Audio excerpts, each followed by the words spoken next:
महाराष्ट्र के राजनीतिक सियासत में इन दिनों काफ़ी बदलाव हो रहे हैं और इन बदलावों के बीच चर्चाओं में देवेंद्र फडणवीस संग एकनाथ शिंदे, उद्धव ठाकरे संग शरद पवार भी हैं। आप सभी को बता दें कि किस तरीके से देवेंद्र फडणवीस कुछ बड़ी चाल चलते नजर आ रहे हैं यहाँ पर, ताकि उद्धव ठाकरे को और बड़े झटके दिए जा सके, जहाँ राज ठाकरे को अपने खेमे में करने की पुरजोर कोशिश में जुटे हैं।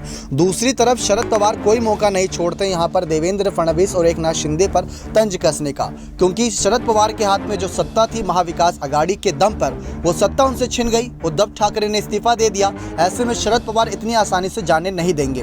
लेकिन शरद पवार ने एकनाथ शिंदे की तारीफ करी थी और इसी के साथ साथ देवेंद्र फडणवीस पर बड़ा खुलासा भी किया था, क्योंकि शरद पवार बारीकी से राजनीति को जानते हैं कि किस तरीके से राजनीति के खेल में यहाँ पर समीकरण बदलते नजर आ रहे हैं। और शरद पवार ये भी समझ रहे हैं कि डिप्टी सीएम बने देवेंद्र फडणवीस का क्या हाल था। आप सभी को बता दें कि शरद पवार जब एकनाथ शिंदे नए मुख्यमंत्री के तौर पर उभरे, 39 विधायकों का समर्थन मिला, तो इस बात की तारीफ करते नजर आए थे यहाँ पर शरद पवार। और उन्होंने ये कहा था कि यह फैसला एक रात में तो नहीं हुआ होगा, इसके ऐलान, इसको लेकर चालाकियां बहुत पहले से ही चली गई होंगी। लेकिन अचानक से शरद पवार ने यह भी कहा कि एकनाथ शिंदे के खेमे में 39 विधायक नजर आए, तो ये उनकी काबिलियत है कि उन्होंने बड़ी बारीकी से सभी विधायकों को एक समर्थन में रखा और बगावत कर दी एक दिन। आप सभी को बता दें किस तरीके से वहीं जब एकनाथ शिंदे मुख्यमंत्री बने, उनकी तारीफ करते नजर आए, तो देवेंद्र फडणवीस को कहां छोड़ने वाले हैं।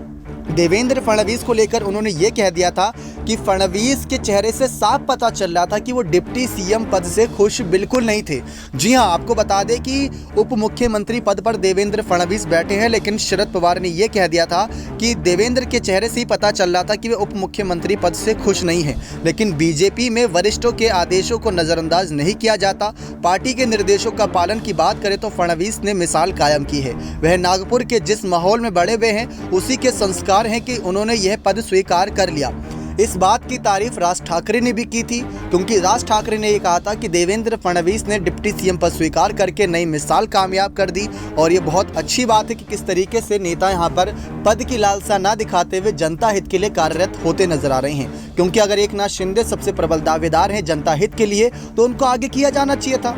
बहुत सिंपल सी बात थी, जिसको यहाँ पर भारतीय जनता पार्टी ने भी स्वीकार करके आगे बढ़ाया।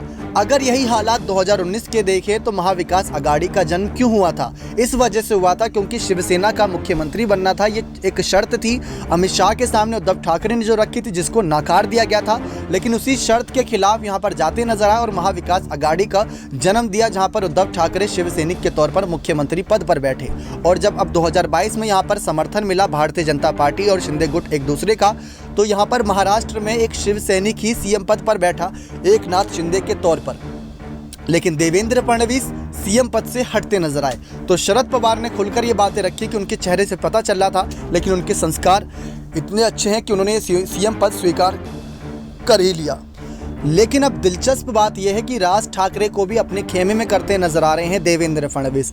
विपक्ष के नाम पर यहाँ पर एनसीपी, कांग्रेस और शिवसेना बची है, लेकिन उनके पास विधायक कितने हैं, समर्थन कितना है, ये ज्यादा दिलचस्प आंकड़ा है। राज ठाकरे की एक हुंकार से महाराष्ट्र की राजनीति हिल जाती है, आप सब जानती हैं। तो दूसरी तरफ शरद पवार भी राजनीति के मंजे हुए खिलाड़ी हैं, जो साल 2019 में सबने देख ही लिया था कि सत्ता में आने के लिए किस तरीके से शरद पवार ने कुछ बड़ी चाल चली थी और वो चाल कायम होती हुई नजर आई थी। और महाराष्ट्र की सत्ता में अगर उद्धव ठाकरे नए सीएम बने थे, तो डिप्टी सीएम शरद पवार के खेमे से ही अजीत पवार बनते नजर आए थे। अब देखते हैं राजनीतिक समीकरण कैसे बदलते हैं महाराष्ट्र में। बने रहे चैनल के साथ ऐसी और तमाम बड़ी खबरों के लिए। नेक्स्ट 9 न्यूज रूम की रिपोर्ट।